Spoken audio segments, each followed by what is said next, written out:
Please welcome the chair for this session, Professor Blair Grubb, our Vice Principal of Education. Over to you, Blair.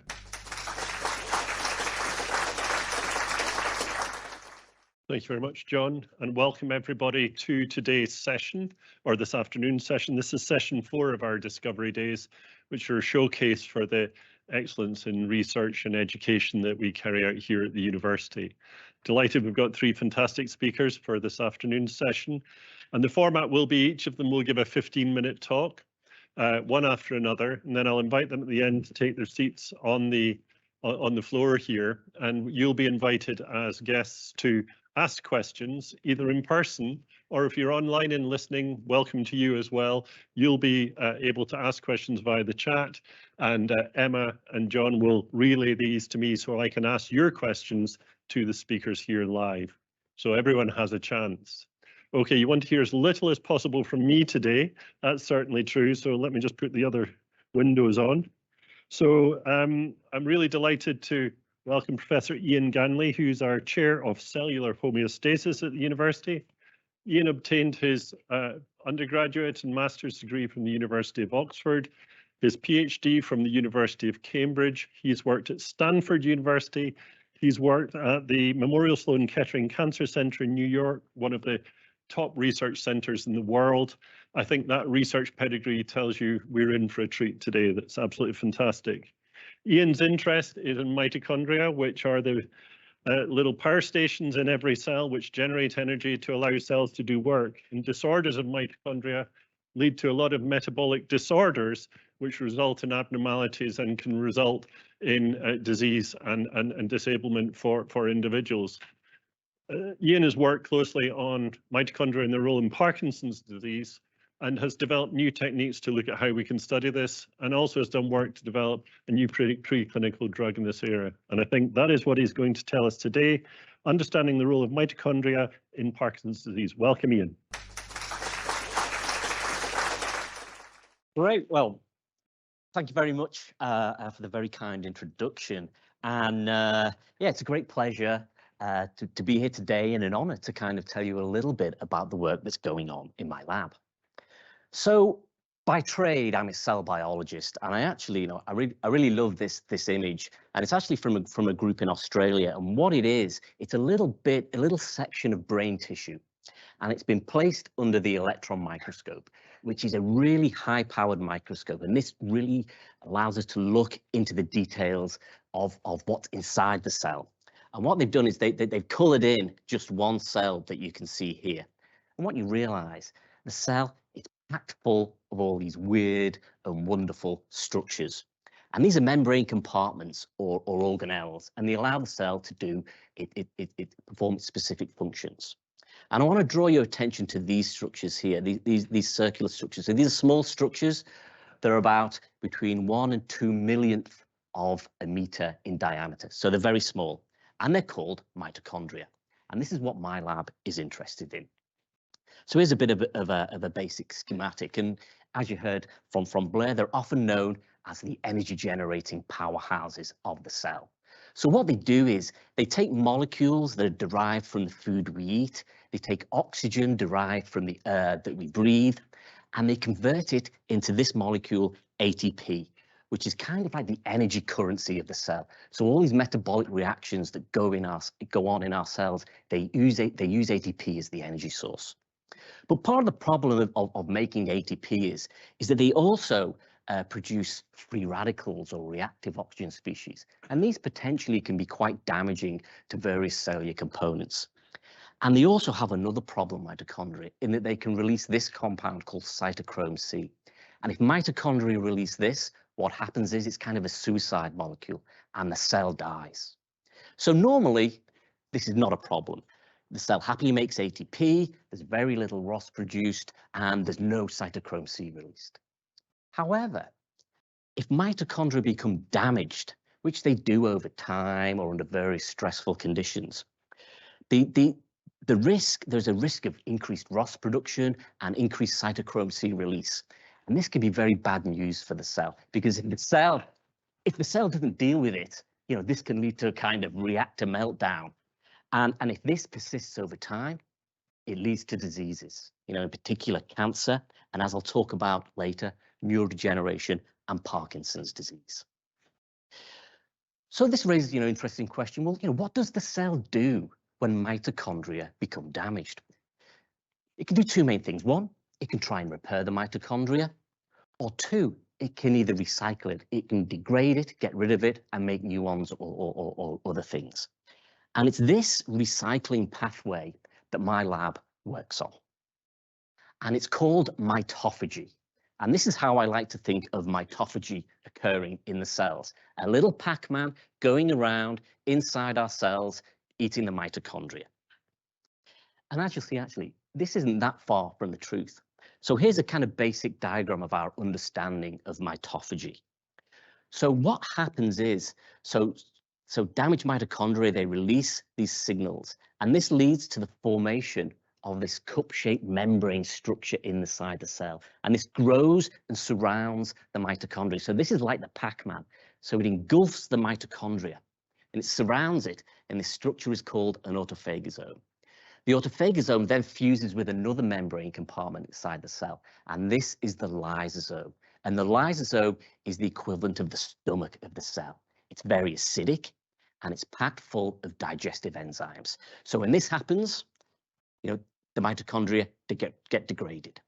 So because it gets rid of these damaged mitochondria, it's thought to be a cell protective mechanism. And of course, if this protective mechanism fails, we think it can lead to disease. And in particular, we think that mitophagy might be important in Parkinson's disease. Okay, so what's Parkinson's disease? I'm sure everybody's heard about Parkinson's disease. Well, actually, it's the second most common neurodegenerative condition worldwide. I mean, in Scotland alone, at the moment, there are over 12,000 people living with Parkinson's disease. So very important disease. And it has its classical symptoms, these kind of so-called motor symptoms, this rigidity and these tremors. But there's also other symptoms such as depression, fatigue, and indeed neurodegeneration and dementia. So we don't really understand the disease fully at all. But one major characteristic of the disease is that in the brain, a very specific population of cells die, and these are neurons that transmit these electric signals in the brain. And it's a very significant, it's a very individual population of cells, these so-called dopaminergic neurons that are involved in this movement. And they're located in the substantia nigra pars compacta. In simple terms, this is right in the middle of our brain. And these cells are very unusual in that each individual cell, it originates here in the middle, and it sends out a structure called an axon. And these cells, each individual cell with its axons, it can contact hundreds of thousands of other cells at the same time. So they're thought to be amazingly complex cells and obviously require a lot of energy and ATP to function normally. So it's an incurable disease. And in fact, by the time these motor symptoms arise, 60 to 80% of these dopaminergic neurons have already gone. So we really need to understand this disease before this happens, because once these cells are gone, as far as we know, they don't get replaced. And in fact, the last therapy, the most successful therapy for Parkinson's disease is levodopa, and this was made in 1967. And this only treats some of the symptoms, not the cause. So you still get neurodegeneration. So we don't know what causes it, really. They're both environmental and genetic factors, but we know that dysfunctional mitochondria are characteristic of this disease. I mean, early on in the 80s, it was found that this molecule can cause Parkinson's disease. It's actually quite a sad story. There was a chemist, I will say, who was trying to make synthetic heroin, and he actually sampled his own words that he made, and he developed Parkinson's disease. And it turns out after investigation, it was found that his prep of heroin was contaminated with this compound. And later on, it was found that this compound goes very specifically to those dopaminergic neurons in the cells, in the brain, and kills the mitochondria. But also more recently, especially in the US, a lot of pesticides are used by these massive farms. And one in particular, paraquat, we know it inhibits mitochondrial function.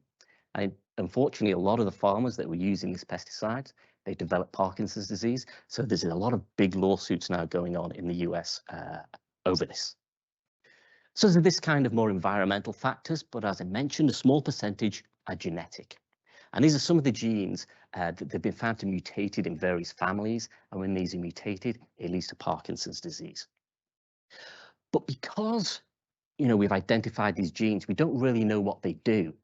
And because we know that dysfunctional mitochondria are important in this disease, we think maybe that we know mitophagy, this recycling pathway that we work on, if that fails, it leads to accumulation of dysfunctional mitochondria. So we had this idea that, well, maybe some of these Parkinson's related genes are important in regulating mitophagy. So, when we started looking at this, we didn't really know, is mitophagy going on physiologically? Because in the past, we'd only been able to look at cells in isolation under very non-physiological conditions. We can't grow brains in a dish. We can't really grow these specialized neurons in a dish. So is it going on in these kinds of cells? And if it is, how do we look at it? This is an important question. And if it is going on, is it disrupted in Parkinson's disease? And can we target it therapeutically? So to look at this first question, what we had to do is we had to devise a way to look at this under physiological conditions. And we decided to make a mouse model, because this really is the only way at the moment we can do this. So what we did was we engineered a fluorescent mouse model that we've called MitoQC. And what we did was we took these two proteins, mCherry and GFP, and under the microscope, they glow, these proteins. So they glow red and they glow green. And what we did was we attached them to mitochondria. So when you look down the microscope, they both fluoresce red and green, which overlaps to a yellowy color. But if you think of this mitophagy, this recycling pathway, it takes mitochondria to the lysosome, this acidic stomach of the cell. And the acidity in the lysosome actually quenches the green fluorescence, but not the red. So what happens is when you get mitochondria that are being recycled, they switch to this red color. And this is exactly what you see here. So this is actually in cell lines. Here's the mitochondria, and these are the ones that are being recycled. So the mice, they're healthy and normal. But this then allowed us to ask the question, is mitophagy going on in these clinically important cells? So what we did is we took samples of brain from these mice, from this midbrain, the substantia nigra pars compacta, and we can identify these neurons using a special stain. So here you can see, here's one such neuron here. And if you look, this is the axon that comes out that contacts all those hundreds of thousands of other cells. So what about the mitochondria? What about our fluorescent staining? So there's actually a lot going on in this slide. These are all different cell types that surround this neuron. But if you look at this neuron in isolation, what you can see is that, yes, indeed, there is this recycling pathway, mitophagy, occurring in these neurons. So this is really exciting. The first time we'd ever seen this happening in these really important, clinically relevant cells. So yes, mitophagy, it is going on in these brain cells, and we found a way that we can look at it. So is it disrupted in Parkinson's disease? So we went back to the genetics and we started to look at these genes that have been mutated in Parkinson's disease. And we took one gene in particular, this LRRK2 gene or LRRK2 gene. And we have a mouse model that has this gene mutated, the same mutation that causes Parkinson's disease in humans. So what we did was we looked at mitophagy now in this mouse model. And so you can see here, we looked in these dopaminergic neurons, you can see here, and these are healthy, we call them wild type mice, these are healthy mice, and these are the mutant mice that have this Parkinson's disease causing mutation. And we simply counted the number of red dots in these neurons, these mitochondria being recycled. And what you can see in the mutant, Parkinson's disease mutant, there's actually less mitophagy, there are less mitochondria being recycled. So this fits with our idea that a failure to recycle mitochondria leads to the accumulation of damaged mitochondria and eventually Parkinson's disease. But we're lucky in that we were able to collaborate with a pharmaceutical company, GlaxoSmithKline, and they've been developing medicines that can specifically target LRRK2. And so what we did is we collaborated and we got hold of their medicine, their small molecule drug, and we gave it to the mice and asked, can this rescue this mitophagy effect? And indeed it can. I mean, particularly if you look at the mutant mice, when there is less mitophagy going on, when we add this drug, INHB, we see it rescues the mitophagy level back to the level of the healthy mice. So this, we were really excited about this. So we can say that mitophagy, this mitochondrial cycling, it is disrupted in brains related to Parkinson's disease, and we can target it therapeutically with a small molecule drug. So, what we found is that it's actually the most common mutation found in Parkinson's disease. It disrupts this mitophagy, this mitochondrial recycling pathway in these really clinically relevant cells. But we can rescue it with a small molecule drug. So this is exciting. It suggests that these LRRK2 inhibitors, they really could be a good therapeutic approach to enhance mitophagy and treat Parkinson's disease. And indeed, there are now drugs targeting LRRK2 under clinical trials. So we actually published this paper recently, and it's open access. So if anybody's interested, they can go and access this online and read it. But of course now, we're interested, what about these other genes? Excitingly, there are other groups that have found related genes also appear to affect this mitochondrial recycling. So we're very much interested now in, well, what are the nuts and bolts of this reactions? How do they occur molecularly? Are there any other targets we could use drugs against? But I think what's kind of building up now is a picture that maybe this recycling mitophagy pathway, it might be a common pathway perturbed in Parkinson's disease, but it also might be a common pathway we can take advantage of therapeutically. And with that, I would like to finish. I think I'm still on time, and I'd just like to acknowledge my fantastic lab, who without this I wouldn't have been able to get this work. They really have made everything possible, and of course, my collaborators here and the people who fund the research and GlaxoSmithKline. And with that, thank you very much for listening.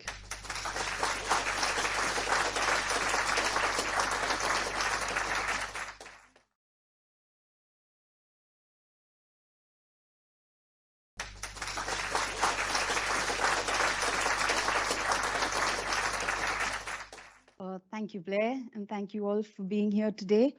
So the reason I chose this title, Low-Tech Solutions, is almost in reaction to the award I got for innovation in teaching, because in my mind, innovation is all about technology and advances in technology. And unfortunately, I'm a bit of a slow adopter of new technologies, but it was very reassuring for me to see that my students appreciated this and put me forward for this particular award. So what I want to do today is actually share some of the techniques that we use in the dental school. So learning happens as a result of this interaction between the learner, the learning environment, and the learning activities. So I have a few examples to just show you what we do in the dental school to help our learners get the best out of what we'd like them to do.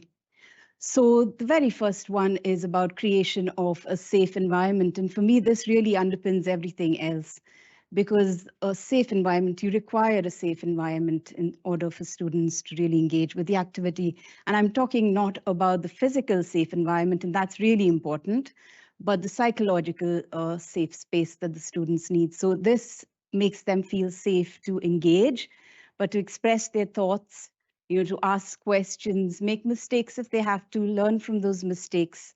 So all of these things. But what I also found that it doesn't take much to do this. So just listening to our students and then feeding back or responding in a way that's non-judgmental is basically what it is. So I just have some slides from during lockdown when we did teaching online to say how powerful this is with students. So this was our first year dental students, and by the end of the session, I had hearts and saying that they loved the session. I don't think I'll see that ever again, but this was lovely. So the next thing I want to share is a learning activity, and this one's based on a theater technique. So we'd use this to teach complex communication skills like breaking bad news and handling the aggressive patient. So this is based on a technique called forum theater, and we involve the students right from the start. So we get our student reps to make these posters, almost like going to the theatre kind of posters, and put them up in areas that students frequent to build up a little bit of excitement and curiosity about what the session is going to be. Also ensures that the students then attend the session. They want to know what's going to happen there. So what the session is, that is we have two professional actors, the ones that you see on the stage there in that picture. And we give them a scenario based on one of these topics. And it plays out that the person playing the dentist handles the situation really badly. So the scenario goes really downhill really quickly and ends badly. So we run this through, the students watch this, they have an opportunity to make their notes, and then the facilitators have a discussion with the students. What did they see? What went wrong? What might they do differently? And then we run through this the second time, but this time the students are almost directors of this interaction. So they are told that they can stop this interaction the minute they see something's going wrong, and then they can say what they think should happen to make this go better. I worked really, really well. And we also, the students realized there is not one right answer for these things, because lots of times they're looking for us to provide this one solution to everything. But now they realize there's lots of different ways we're dealing with the same situation. And most times they have the answer. So the facilitators, we're there just to help them realize, what the thing is. But it's the students that do all the hard work here. And we did a formal evaluation of this, and not surprising, students like this better than a standard lecture, but they also really learned a lot from this. Okay, and they felt that it made them think. They also appreciated hearing from the other students. Like one of my students said, she felt like she almost had an arsenal of communication skills handy that she could pick out in different situations and use when needed. Okay, it also suited different learning styles, so students could sit back and observe and see what was happening and what it looked like there. And we concluded that this was actually really contributed to their confidence and skills. So if you want to know a bit more, we've published this in the journal, European Journal of Dental Education. So the next example is around, I teach communication skills, and although extremely important, lots of times it's just, common sense, things that we already know. And sometimes for the students, when it's simple, it's almost unimportant. So we like to get the students to realize for themselves how important these things are. So both communication skills and things like dental public health. So what we do in year one is get our students in groups and go out and speak to members of the wider community. So it's not any kind of survey, but actually just a chat with people. And they talk about things like, what do people think about their own oral health? What are their attitudes towards it? What do they expect from the dentist when they visit?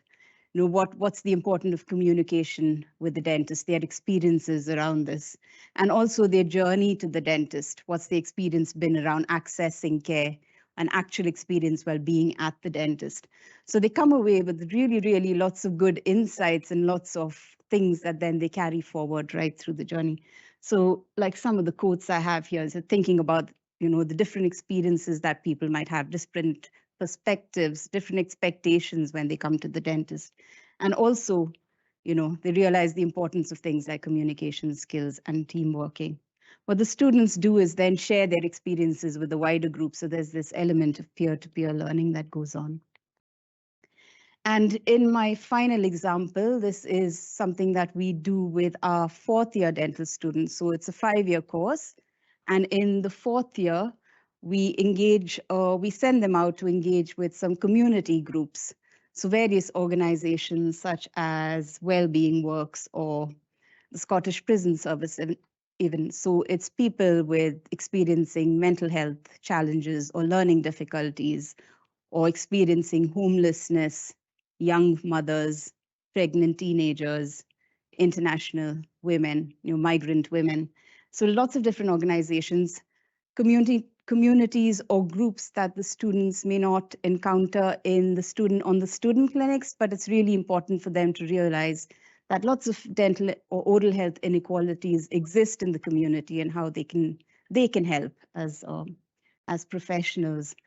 So students go and speak to these different people and find out from them what their challenges are around oral health, challenges to attaining good oral health or maintaining good oral health or anything around this. And then they're tasked with coming up with some kind of a solution tailored to a specific group and a specific problem.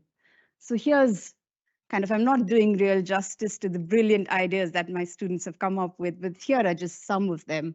So for example, this particular one here was targeted at people who were anxious about going to the dentist, but their anxiety was more about the anxiety of the unknown. So it was, they don't know what they're going into and what it entails. So they came up with this little comic book like strip talking about exactly what happens and talking them through this process.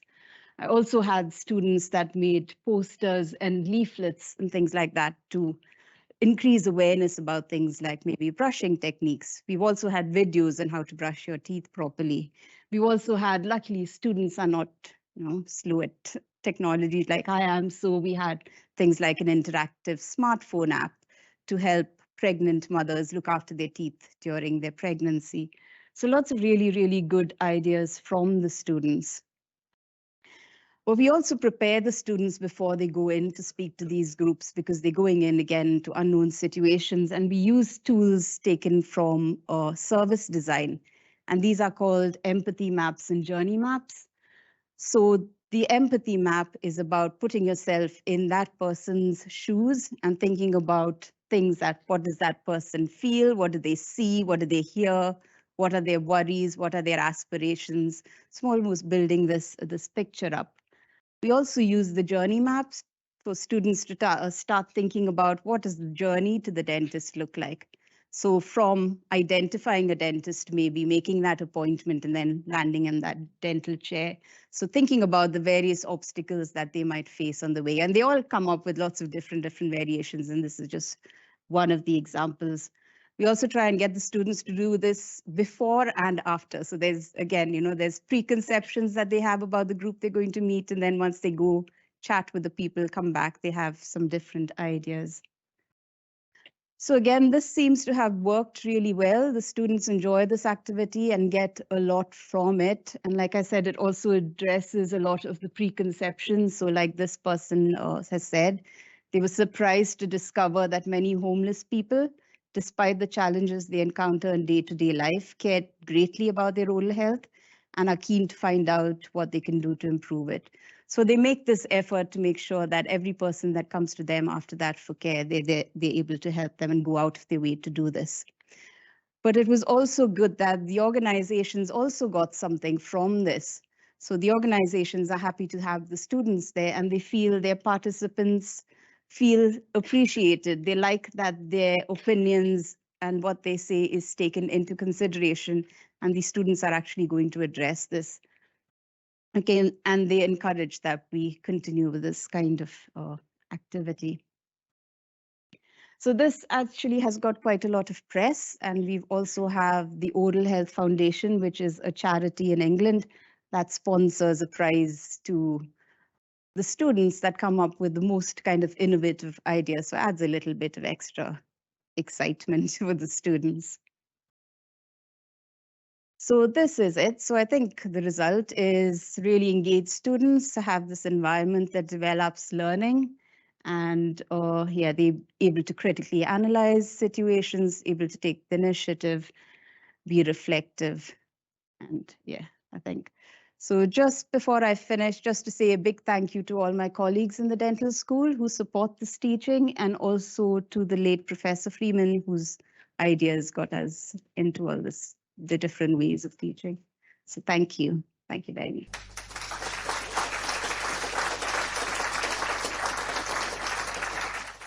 Thank you, Sushi, for such a fantastic talk. And it's great to see the way in which you've managed to take your dental public health message out to marginalized communities, but also engage your students so impressively with those communities and get great feedback from both in the process. So well done, and it's absolutely no surprise that you won the award you did. Fantastic work. So I'm pleased now to invite our final speaker of this session, Professor Pete Hoskins, who's our Chair of Biomedical Engineering, to give a talk. Pete's in the School of Science and Engineering and has worked in either the NHS or in universities for the last 40 years. He's a medical physicist with an interest in ultrasound, and he's going to give us a talk today on that. I mean, reading through your bio, Pete, it's pretty impressive. I mean, Pete's got 4 degrees. Who has got 4 degrees? That's just at least two too many. He's published an impressive number of papers and has published major textbooks in his field, making sure that the dissemination of his knowledge out into the community, into the health community, is done. And he's published a major textbook in diagnostic ultrasound and cardiovascular biomechanics, because ultrasound in the cardiovascular system is really Pete's speciality. And he's going to talk to us today on his speciality, and he's got 15 minutes to talk to us about quantification in diagnostic ultrasound. Welcome, Pete. Thank you. Thank you, Blair. Good afternoon, everybody, including those online. So what I'm going to do is I'm going to run through some highlights of my research over about the last 20 years, and then we're going to talk about the opportunities that there are in Dundee University. So this is an ultrasound system just here. As you can see, this is Karen, and she's undertaken an ultrasound examination of this patient. And you'll see the transducer that she's holding is being pressed against the skin. The transducer is generating ultrasound waves which pass into the patient, and then an image is formed, which you can see on the screen at the top there. So what you're looking at the screen is this patient's artery, and he's obviously got a problem with circulation in his legs, and so this is an ultrasound examination of the arteries in the leg. Right, so let's talk a little bit about one of the diseases of arteries. This is atherosclerosis. Everybody here has got some version of atherosclerosis, hopefully relatively minor. It's a worldwide condition, and it's associated with fairing up of the arteries, which you can see just here. And this is a kind of microscopic examination of a carotid plaque. This is the disease in the carotid artery. And if that plaque ruptures, then the contents will spill downstream, and this leads to the clinical events such as heart attack, if it's in the coronary arteries, or stroke, if it's affecting the brain. So a lot of attention is paid both in clinical diagnosis, clinical therapy, and in research in this area. So this is a typical ultrasound examination of the carotid artery. And what's happening now is that the transducer is being pressed against the neck. The carotid arteries supply the brain. And what we have here in grayscale is the B mode image, which is looking at the tissue structure. The disease is around about here somewhere. The colour is a colour flow image, where we're looking at blood flow in the carotid artery here. And then you will see at the top, the operator has got this line coming down and is taken these blood velocity waveforms from this particular location within the carotid artery. So here are the blood velocity waveforms, and being outlined in blue is the maximum velocity. So as a result of this examination, what the operator is trying to get is a measurement of the peak systolic velocity, the peak blood velocity within the carotid artery. So that's this number, which I've outlined in red. So the peak systolic velocity, in this case, it reads here, 184 centimeters a second. So now going across to this table, we've got velocity on the left-hand side and the percent stenosis. So this is the degree of the diameter of the vessel which is being occluded by the disease. And we can read across here. So this patient has got a stenosis of 50 to 69%. Had this patient had a stenosis of more than 70, they would have been considered for carotid surgery. Not just this number, but other forms of clinical evidence as well. But the point I would like you to gather from this is that as a result of this examination, that numbers are being generated. And this is, in this case, this is a physical measurement of blood velocity.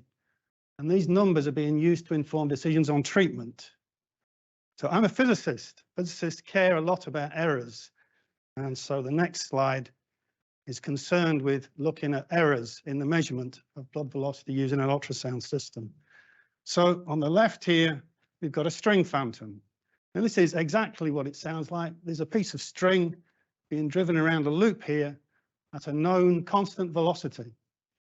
And then in the middle, we've got the ultrasound examination of this string. Here's the string just here. So we can make measurements of the velocity of the string and then compare that against the true velocity to get this data. So the true velocity is 0.61 meters per second, and this is the measured velocity. Now you might be surprised that this velocity is in error, often by quite a lot, 20, 30, 40%. So just bear that in mind, and we'll come back to that, and I'll round up the kind of aims of all of this in a couple of slides' time. Right, so the next thing we need to know is that the blood flow patterns in arteries are generally complex. If you read the textbooks, especially the relatively simple textbooks, they'll describe blood traveling in straight lines parallel to the vessel wall. That does happen a bit. But here you can see in the carotid artery, the flow is highly complex.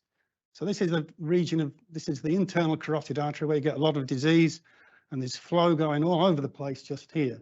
So for a true characterization of blood flow, we need 3 spatial components, X, Y, and Z, 3 velocity components, Vx, Vy, and Vz, and 1 time. So that's 7 components in all, 7D flow. That's what we ideally need to describe complex blood flow. Let's have a look how ultrasound does in this regard. So we have our blood velocity waveforms on the left-hand side just here. So these come from a relatively small area within the artery, so that's 0 components.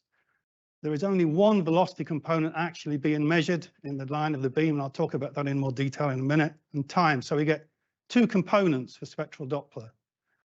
Looking at colour flow, we've now got a 2D map of flow, so that's 2 spatial components, 1 velocity component, and time. So we've gone up from 2 to 4D, but it's not 7D. So let's just stop for a second and let's have a look at what the drivers and opportunities are. So first of all, we need better diagnosis of disease. One of my vascular surgery colleagues told me many years ago that 10 operations are performed to prevent 1 stroke. So anything that can improve those numbers is going to be helpful. So concerning diagnosis and the use of ultrasound, physical measurements are being made. Blood velocity is one, others could be made, such as volume flow and especially wall shear stress. Now, wall shear stress is a very, very important quantity. It's concerned with the way that the blood creates a viscous force on the arterial wall, and this viscous force is known to be associated with initiation of the disease, progression of disease, and rupture of the plaque. So if you can find good, efficient ways of measuring this quantity, then that hopefully will help. And finally, accuracy. We need methods to validate measurements, which are called phantoms, and we need improved technology. And ultimately, we need to measure 7D flow. So for the last 20 or so years, my research has been divided into 3 areas associated with that type of approach. First of all, the development of testing devices called phantoms. Secondly, use of those phantoms to look at error measurements, and then new and improved measurement methods, all around the idea of underpinning the science for clinical applications and improving those clinical applications. So let's have a look at some of the improvements in technology. On the left-hand side, we have conventional Doppler ultrasound. This is the transducer just here, and the transducer operates in a transmit mode. It transmits a beam, and then in a receive mode, it receives a beam. And in this case, the transmit and the receive is along the same beam direction, measuring just 1 velocity component, that along the beam direction. So here is a typical conventional Doppler ultrasound, just using a single beam with a single spectral Doppler trace. On the other side, we have our vector Doppler system, where we've now got a single transmit that was splitting the aperture into 2 to receive 2 beams. So we've now got 2 velocity components, and with a very simple little bit of maths, these can be combined so that the velocity magnitude and the direction are estimated automatically. And this is some of the data using a prototype vector Doppler system, which we got from one of the manufacturers. And we're using a phantom here. So this is, I'll talk about phantoms in a second. This is a phantom, which is a mock-up of a diseased artery. You can see the narrowed segment just here with some waveforms. I'm going to measure the velocity of these waveforms. And in the middle, we've got the conventional single beam Doppler system, and the true velocities are shown as a line. And in all cases, the Doppler system is overestimating these velocities, as you can see, often by large amounts. So the same experimental setup using our dual beam vector Doppler system. This time the measurements are quite tightly contained and they're all around about the right value. So use of this two beam system is vastly increasing the accuracy of the measurement. So that certainly helps.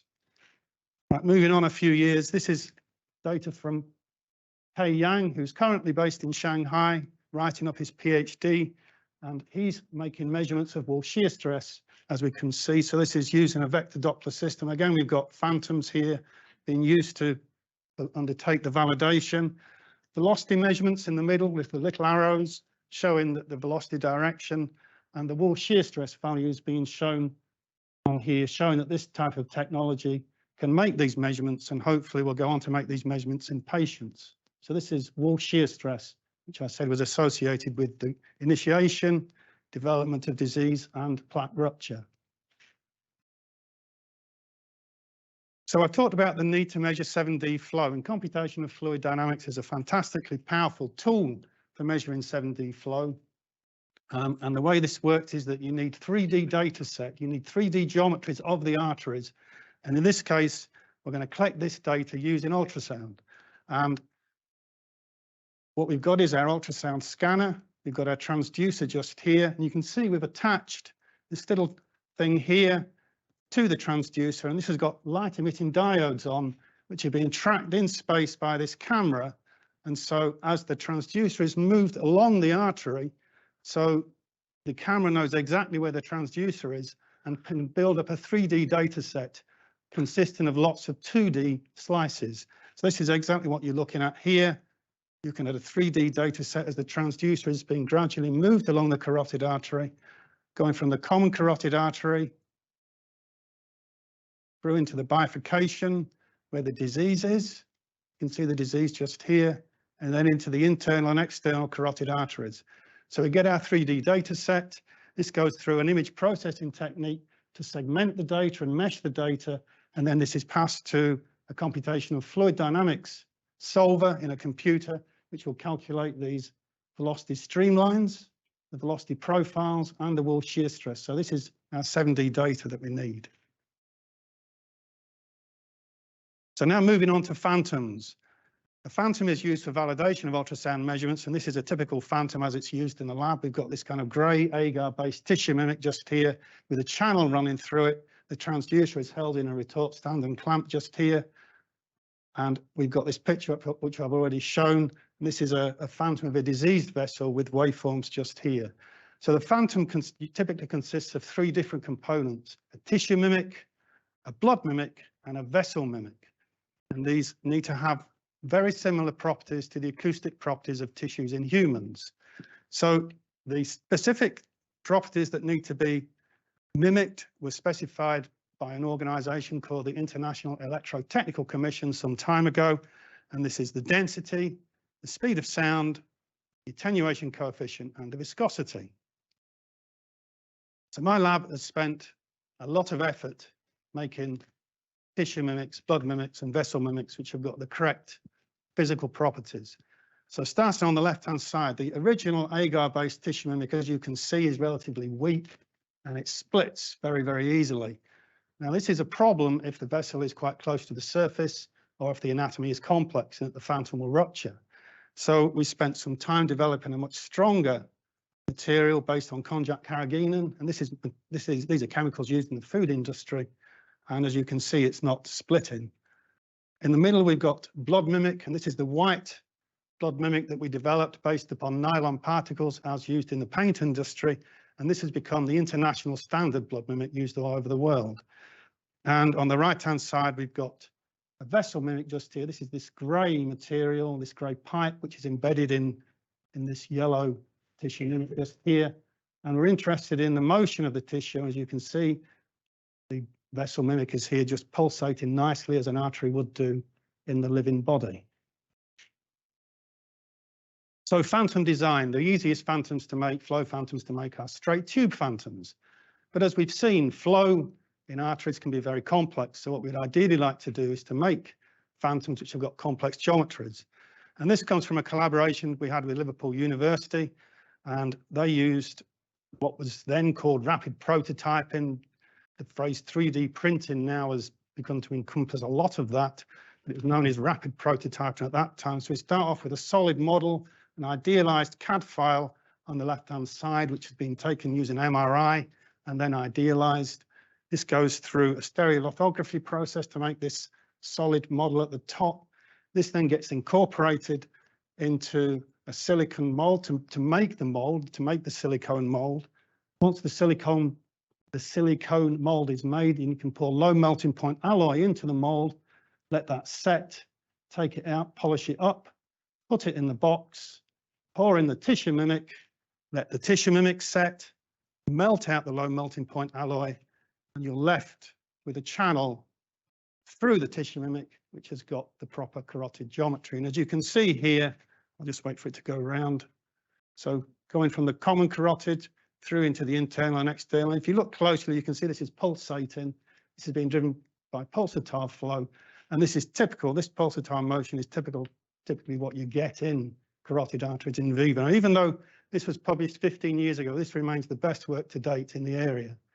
So what the next step would be to take a 3D printer and to directly 3D print all of this, but this is still remains the domain of research, really. So, quick summary of my research. Where are the opportunities for Dundee? This is Colin Murdoch. Colin Murdoch has just got a big grant, 380,000 awarded from the MRC to purchase a Vivo 2 ultrasound scanner for preclinical use. And this is for scanning mice and rats. And the technical co-investigators are myself and George Corner upon this. And what we want to do is that we want to develop an engineering team to run in parallel to the application team to develop some of the technologies that I've talked about and more. I've only got 15 minutes today. And in order to do that, we asked Colin if he would include within that grant application £35,000 for this research package called VADA. And this allows programming of the ultrasound system, so we can program the beamform inside and processing of the received data. So this is incredibly powerful. It would allow us to do things that an average ultrasound machine just cannot do. So there's a fantastic opportunity for Dundee University there. And over the next few years, George and I hope to set up and run that engineering team. So that concludes my talk. I'd like to acknowledge Professor Zhihong Huang for her continuing support. And as Blair said, I also write books. So thank you very much.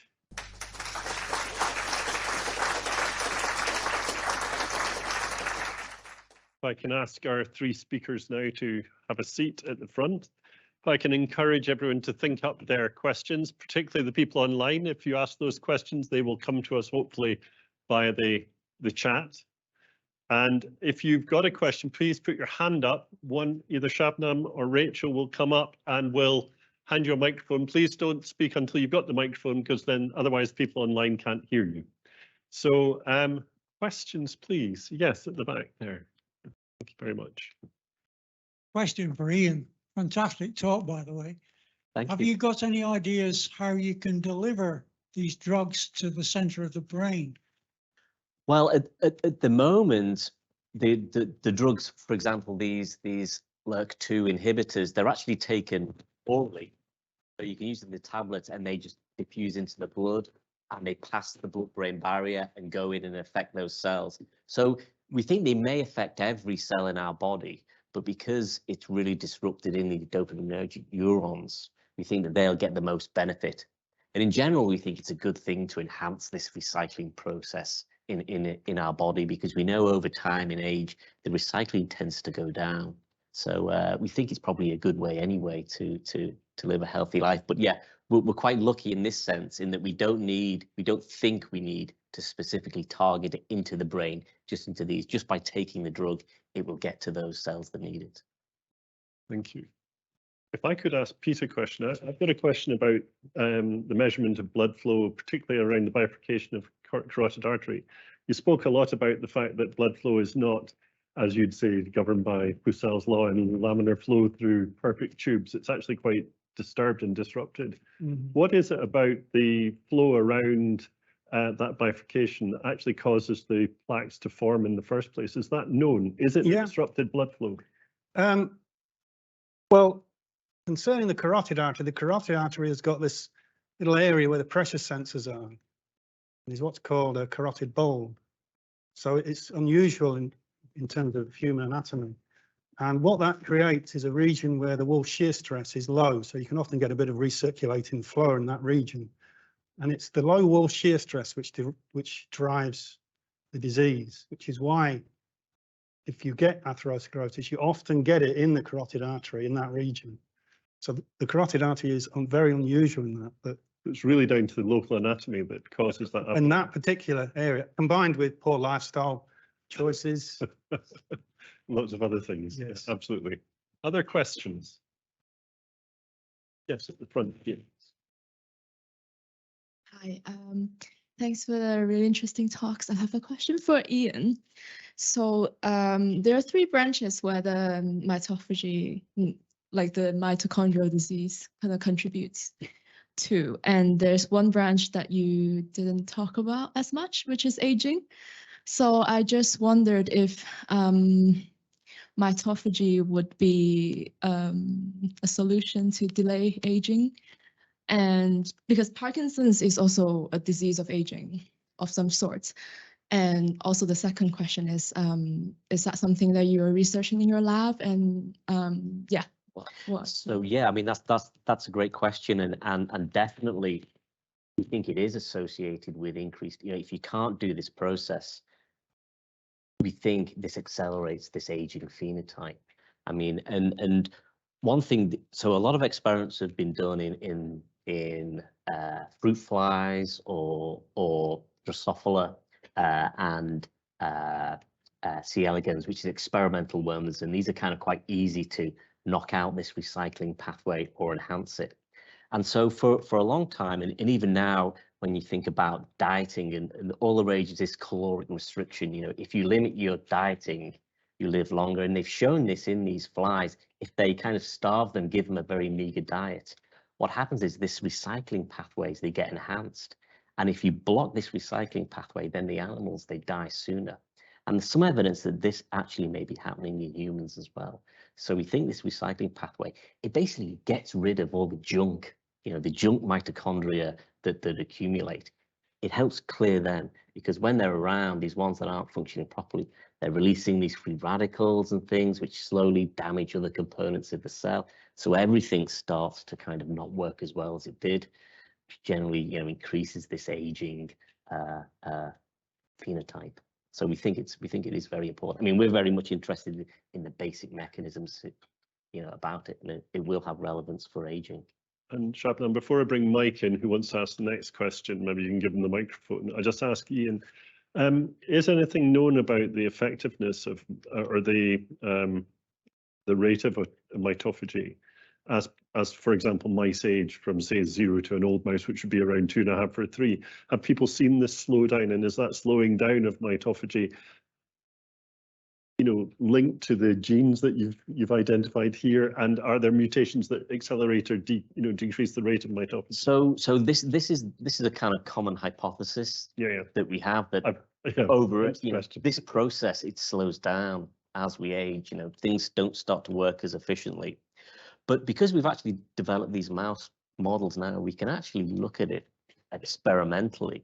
And it's strange, actually. In some tissues and cell types, it does go down as it age, but in others, it goes up. We don't fully understand that. Is it because there's more damage as we age, and therefore this process increases? I mean, it's much more complicated, I think, and we don't fully understand it yet.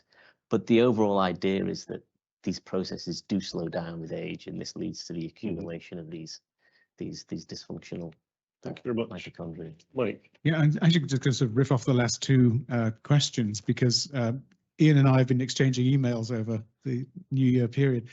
I think we have a fantastic opportunity here at the University of Dundee to take your beautiful mitophagy assay, which is outstanding, and using our own chemical libraries in our drug discovery, and find our own start points, find the targets which are different from LRRK2, and get some really original intellectual property on mitophagy enhancers, which could create a fantastic spin-out company.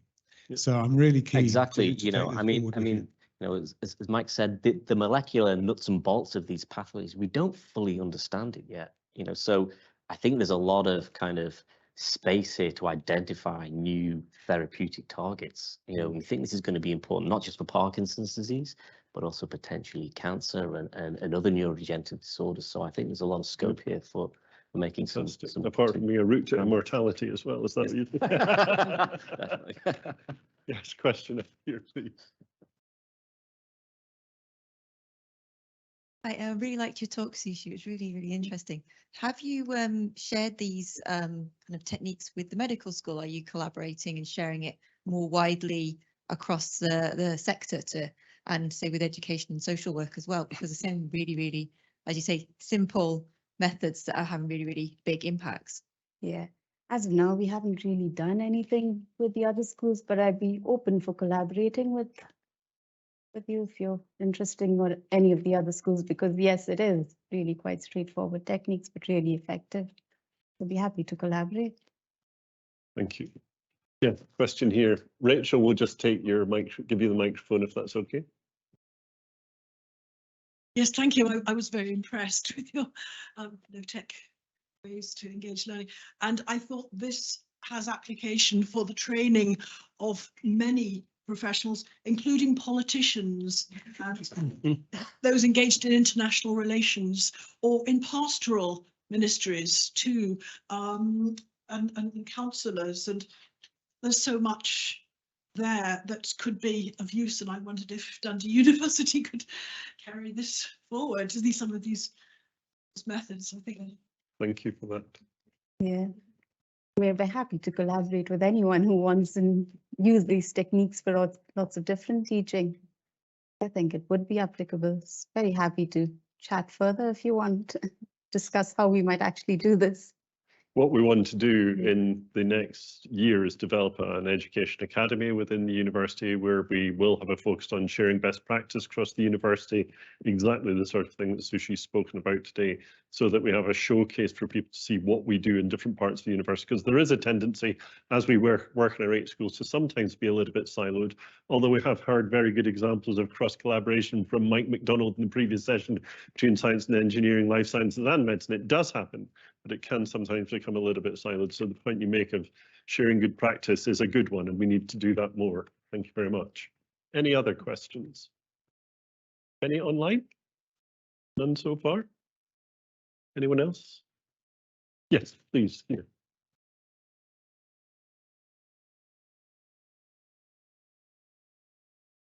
A question for Professor Ganley. Is there any relationship in the aging process between a degradation in mitochondrial recycling and the shortening of telomeres in cells?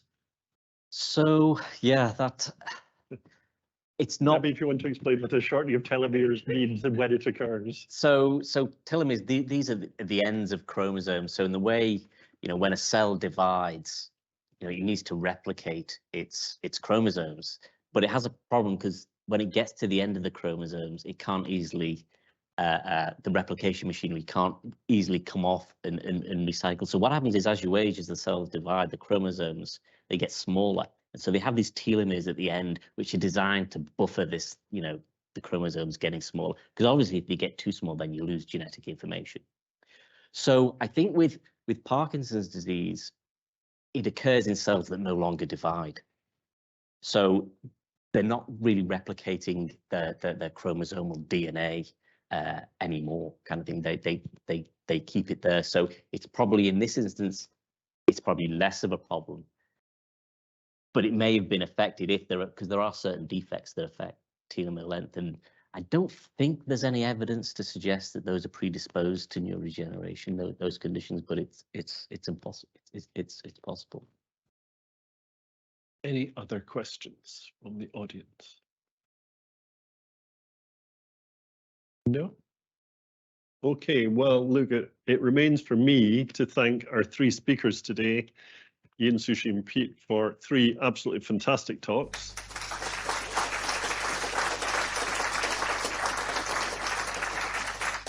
To thank you, our audience, for listening diligently and for asking excellent questions. I think, have we tea and coffee now? Or we've tea and coffee outside, and we return for the next session at 3:15. So thank you, everybody.